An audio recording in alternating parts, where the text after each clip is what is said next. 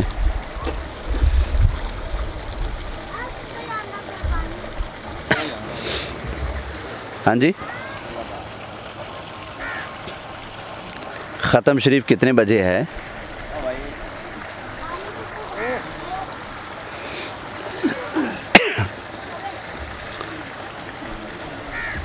کہیں ایسا نہ ہو کہ ٹائم ہو جائے آپ میرے رکنے کا انتظار کرتا رہیں, اس لیے میں آپ سے پوچھ رہا ہوں کہ ختم شریف کا کتنے بجے ختم شریف ہے؟ جی 10-15 منٹ اور ٹھیک ہو گیا. محبت سے بولیے سبحان اللہ. توجہ ہے ماشاءاللہ.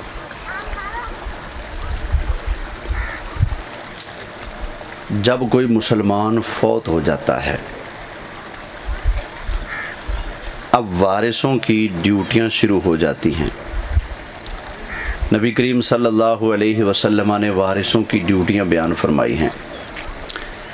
اس کو غسل دو, اس کو کفن دو, اس کا جنازہ پڑھو, اس کی قبر تیار کرو, قبر میں اتارو. یہ وارثوں کی ڈیوٹیاں ہیں.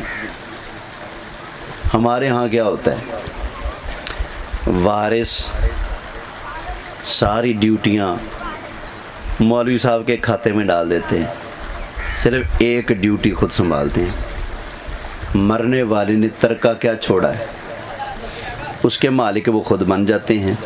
ٹھیک ہے, بننا چاہیے, وہ مالک ہے, لیکن جس طرح مرنے والے کے ترکے کے آپ مالک ہیں اسی طرح اس کا جنازہ پڑھانے کا بھی پہلا حق آپ کا ہے. اس کو قبر میں اتارنے کا حق بھی پہلا آپ کا ہے, اس کو غسل دینے کا حق بھی پہلا آپ کا ہے. لیکن ہمارے ہاں کچھ ایسا عرف بن چکا ہے, کئی ہمارے معذرت کے ساتھ کئی مولوی صاحبان بھی شاید یہ سمجھتے ہیں کہ یہ ہماری ڈیوٹی ہے مردے کو غسل دینا, کفن کاٹنا, کفن پہنانا, جنازہ پڑھانا. بھئی یہ آپ کی ڈیوٹی نہیں ہے. سب سے پہلے یہ حق ان کا ہے جن کی فوت کی ہوئی ہے. میت کے جو قریبی ورثاء ہیں, جو اس کے ولی ہیں, یہ سب سے پہلے ان کا حق تھا. غسل دے گا کون؟ جو میت کا قریبی ترین رشتہ دار ہے, اس کا ولی ہے, اس کا وارث ہے, وہ اس کو غسل دے گا. کیوں؟ اس لیے کہ جس نرمی سے, جس پیار سے, جس شفقت سے, جس احترام سے وہ اس کو غسل دے گا کوئی اور تو نہیں نہ دے سکتا. اور پھر شریعت بڑی باریکی سے مسائل اور احکام بیان فرماتی ہے. اس میں بڑی حکمتیں اور باریکیاں ہیں. بعض اوقات مرنے والے کے جسم میں کوئی ایک ایسا عیب ہوتا ہے جس کو ساری زندگی اس نے لوگوں سے چھپایا. لیکن اگر غسل دینے والا کوئی باہر کا آدمی ہو اور وہ دیانت داری نہ نبھائے بلکہ خیانت کرنے والا ہو، وہ میت کے جسم میں کوئی کمزوری دیکھے، عیب دیکھے، یا میت کا جسم پھول گیا یا رنگ بدل گیا یا سمیل آنے لگی، یا کوئی بھی ایسی ویسی چیز نوٹ کر لی اس نے اور لوگوں سے تذکرہ کرے، اس کا ذکر کرے، ایک تو مرنے والے کی چغلی ہو رہی ہے، غیبت ہو رہی ہے، اور دوسرا اس کا عیب کھولا جا رہا ہے جس کو ساری زندگی چھپاتا رہا، اس نے اس کا اعلان کر دیا۔ لہٰذا شریعت کے احکام جو ہے نا ان کو ماننے، تسلیم کرنے میں اور انہی پر عمل کرنے میں بھلائی ہے۔ اس راستے کو چھوڑ کر بندہ اگر کوئی اور طریقہ اپنائے نا، اس میں وہ خیر نہیں جو شریعت کے دیے ہوئے طریقے کے اندر خیر تھی۔ لہٰذا اگر اپنا بندہ قریبی رشتہ دار، باپ فوت ہوا ہے تو بیٹا غسل دے، ماں فوت ہوئی تو بیٹی غسل دے، بیٹی فوت ہوئی تو ماں غسل دے، بیٹا فوت ہوا تو باپ یا بھائی غسل دیتے ہیں۔ یہ قریبی جب غسل دیں گے تو کوئی ایسی ویسی کوئی کمی، کوئی عیب والی چیز دیکھیں گے تو اس کے اوپر وہ پردہ ڈالیں گے، لوگوں کے سامنے اس کا ذکر ہے نہیں کریں گے، اور جتنے پیار سے وہ غسل دیں گے کوئی اور نہیں دینے والا۔ اس لیے شریعت کا حکم ہے کہ مرنے والے کو غسل کون دیں گے؟ اس کے قریبی رشتہ دار، قریبی وارث۔ اس ڈیوٹی کو اچھی طرح سمجھ لیں اور کوشش کیا کریں کہ آپ، یہ مرنا تو ہر گھر کے ساتھ ہے نا، میں اس سے نہیں بھاگ سکتا، آپ نہیں بھاگ سکتے، یہ معاملات سب کے ساتھ ہیں، لہذا ان چیزوں کو بھی سمجھنے کی کوشش کریں۔ گھر میں فوت کی ہو تو باہر سے غسل دینے والے کو مت بلایا کریں، خود اس فریضے کو انجام دیں۔ اگر آپ کو دینا نہیں آتا تو رہنمائی لے لیں، پوچھ لیں، یا پھر کسی کو بلانا ہے تو اس کو پاس کھڑا کر لیں، لیکن آپ غسل کے سارے معاملات اپنے ہاتھوں سے خود انجام دیں۔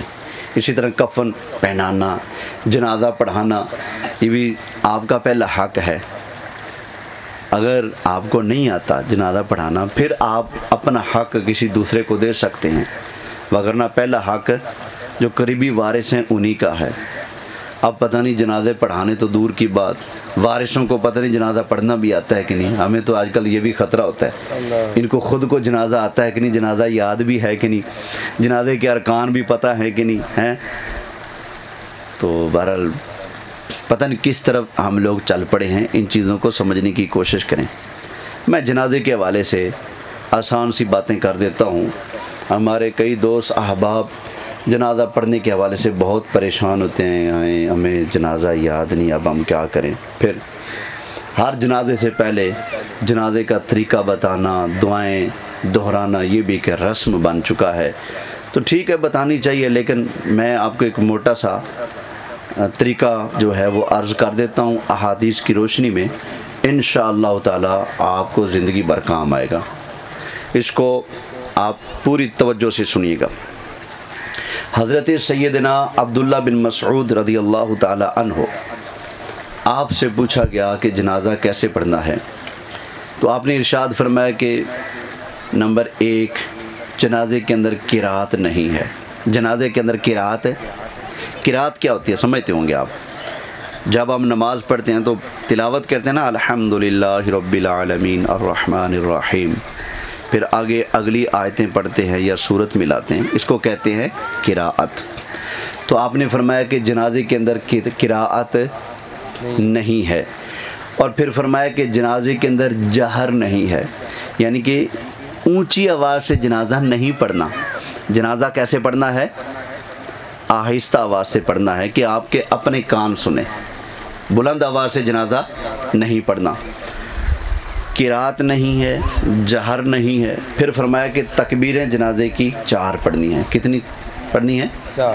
آپ کتنی پڑھتے ہیں جنازوں میں؟ 4 پڑھتے ہیں۔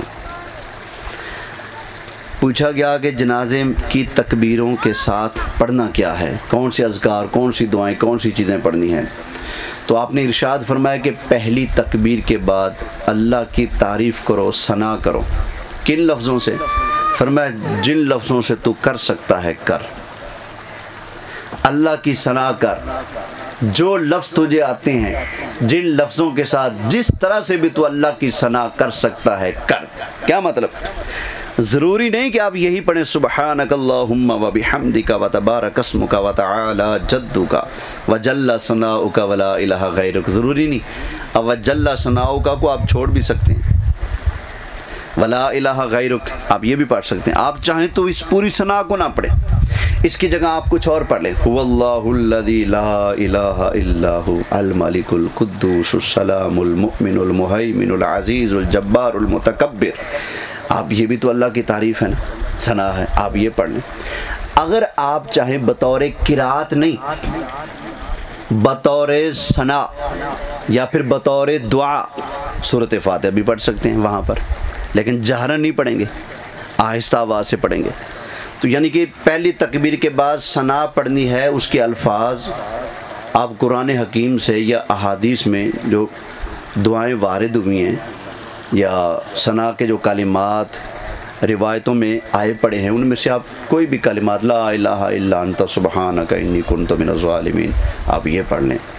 یعنی آپ اللہ کی ثنا کریں گے پہلی تکبیر کے بعد، جن لفظوں سے بھی آپ کر سکیں۔ آپ چاہیں تو پڑھیں سبحان اللہ والحمد للہ ولا الہ الا اللہ واللہ اکبر ولا حول ولا قوت، آپ یہ پڑھ لیں بے شک۔ تو پہلی تکبیر کے بعد کیا کرنی ہے؟ اللہ کی ثنا۔ دوسری تکبیر کے بعد فرمایا کہ درود پاک پڑھنا ہے۔ اب درود پاک کون سا پڑھنا ہے؟ ایک تو وہ معروف درود پاک ہے جو عام طور پر جنازوں کے موقع پر تعلیم کیا جاتا ہے، ٹھیک ہے وہ بھی پڑھ سکتے ہیں، لیکن بہار شریعت ہماری فقہ حنفی کی عظیم کتاب ہے اردو میں، بہار شریعت مفتی امجد علی اعظمی رحمۃ اللہ علیہ کی، انہوں نے صاف لکھا ہے جنازے کے اندر سب سے افضل درود پاک کون سا ہے؟ تو فرمایا درود ابراہیمی ہے۔ جو ہم نماز کے اندر درود پاک پڑھتے ہیں، یہی درود پاک آپ دوسری تکبیر کے بعد پڑھیں، یہ افضل ہے، اس میں زیادہ ثواب ہے۔ تو لہذا آسان ہے، سیغے بھی آسان ہیں، اور اس کے سیغے وہی ہیں جو آپ روزانہ پنجگانہ نمازوں کے اندر پڑھ رہے ہوتے ہیں، تو وہی درود پاک پڑھنے ثواب بھی زیادہ ملے گا۔ تیسری تکبیر کے بعد کیا ہے؟ دعا۔ تو کون سی دعا مانگنی ہے؟ حضرت عبداللہ بن مسعود رضی اللہ تعالی عنہ نے ارشاد فرمایا، جو تمہارا دل کرے دعا مانگو، جن لفظوں سے تمہارا دل کرے درود بھیجو، جن لفظوں سے تمہارا دل کرے دعا مانگو، تمہارا جنازہ پڑھا انشاءاللہ اللہ قبول فرمائے گا۔ آپ کا دل کرے دعا اللہم اغفر لحینا و میتنا و شاہدنا، بے شک یہ دعا مانگ لیں۔ مجھے تو افسوس ان کے اوپر بھی ہے جو اپنے آپ کو پتہ نہیں کیا سمجھتے ہیں، اور اگلے دن ایک بندے کا کلپ سنا، وہ کہتے ہیں جی یہ تو میت کے ساتھ دھوکہ ہے، یہ والی دعا جو مانگتے اللہم اغفر لحینا و میتنا، یہ تو میت کے ساتھ دھوکہ ہے، یہ دعا کہاں سے آگے؟ حالانکہ یہ دعا بھی نبی کریم علیہ السلام سے جو مذکور دعائیں ہیں، دعائیں معصورہ ہیں، ان دعاؤں کے اندر یہ دعا بھی موجود ہے۔ نبی کریم علیہ السلام نے خود اس دعا کو پڑھا ہے، لیکن باوجود اس کے کہنا جی یہ تو میت کے ساتھ دھوکہ ہے۔ اگر یہ دعا پڑھنا میت کے ساتھ دھوکہ ہے، تو جب سرکار صلی اللہ علیہ وسلم نے خود اس دعا کو پڑھا تھا تو کیا دھوکہ ہو رہا تھا وہ؟ معاذ اللہ۔ کہتے ہیں جی اس میں تو باقیوں کے لیے دعا ہے، مرنے والے کے لیے کون سی دعا ہے؟ اوے اندھے ہو، پڑھو تو صحیح، اللہم اغفر لحینا و میتنا، تو میت کا ذکر آ گیا کہ نہیں؟ کہتے ہیں جی مرنے والے کے لیے تو دعا ہے نہیں۔ کس نے کہا اس کے اندر مرنے والے کے لیے دعا نہیں؟ زندہ، مرنے والا، حاضر، غیر حاضر، مذکر، مؤنث، چھوٹا بڑا، مرد عورت، سب کے لیے اس کے اندر دعا موجود ہے۔ تو یہ دعا بلا شبہ پڑھ سکتے ہیں۔ وہ جو شک ڈالنے والے ہیں نا، ان کی باتوں میں نہیں آنا۔ آپ کا دل کرے یہ دعا مانگیں، آپ کا دل کرے اللہم انت السلام و منک السلام، آپ یہ دعا پڑھ لیں۔ آپ کا دل کرے ربنا آتنا فی الدنیا حسنہ، آپ یہ پڑھ لیں۔ آپ کا دل کرے رب اجعلنی مقیم الصلاۃ، آپ یہ دعا پڑھ لیں۔ یعنی کوئی بھی دعا آپ پڑھیں گے، آپ کے ثواب کے اندر رتی برابر بھی کمی نہیں آئے گی۔ حضرت عبداللہ بن مسعود کی حدیث کی روشنی میں عرض کر رہا ہوں، فرمایا پہلی تکبیر کے بعد ثنا، جن لفظوں سے تو چاہے ثنا پڑھتے ہیں، تو وہاں پھرتے وقت تم نے زبان سے یہ کلمات ادا کرنے ہیں۔ نمازوں کے اندر، پنجگانہ نمازوں کے اندر پڑھنے کے لیے ہمیں سرکار نے مقرر کر کے دیا ہے کہ تم نے یہاں یہ کچھ پڑھنا ہے، لیکن جنازے کے اندر نبی کریم علیہ السلام نے اپنی امت کی سہولت کے لیے کچھ بھی مقرر کر کے نہیں دیا، امت کی مرضی پر چھوڑ دیا ہے۔ بھائی 4 تکبیریں پڑھ لینا، اس کے بعد جن لفظوں سے چاہو ثنا کرو، جن لفظوں سے چاہو درود پڑھو، جو ان سی چاہے دعا مانگو، اللہ تمہارا جنازہ پڑھنا قبول فرما لے گا۔ اب آپ بتائیے جنازہ پڑھنا کوئی سوکھا یا اوکھا؟ سوکھا، اتنا سوکھا، اتنا آسان ہے۔ تو جنازے سے اس وجہ سے نہیں رہنا کہ جنازہ پڑھنا تو ہمیں تو دعائیں یاد نہیں، بالکل آسان ہے، آپ جو مرضی دعا مانگیں اللہ قبول کرنے والا ہے انشاءاللہ تعالی۔ تو کوشش کریں گے انشاءاللہ کہ جنازے کے اندر شرکت کرنے کا ایک احد پہاڑ کے برابر ثواب ملتا ہے۔ جو بندہ ثواب کی نیت سے جنازے میں شریک ہوتا ہے ایک قرات یعنی احد پہاڑ کے برابر اس کو ثواب ملتا ہے، اور جو بندہ جنازے کے بعد دفن میں بھی شریک ہوتا ہے اس کو 2 قرات اجر ملتا ہے۔ تو اللہ تعالیٰ کی بارگاہ میں دعا ہے جو درس و بیان ہوا اللہ کریم اپنی بارگاہ میں قبول فرمائے، اور اللہ تعالیٰ ہم سب کو اپنے پیارے محبوب صلی اللہ علیہ وآلہ وسلم کی سچی حقیقی غلامی نصیب فرمائے۔ آمین آمین بجاہ النبی الامین صلی اللہ علیہ وآلہ وسلم۔ جہاں تک اس کی دعا منگا دعا میں گئے ختم شریف وہ محمد پیارے کو وہ نہیں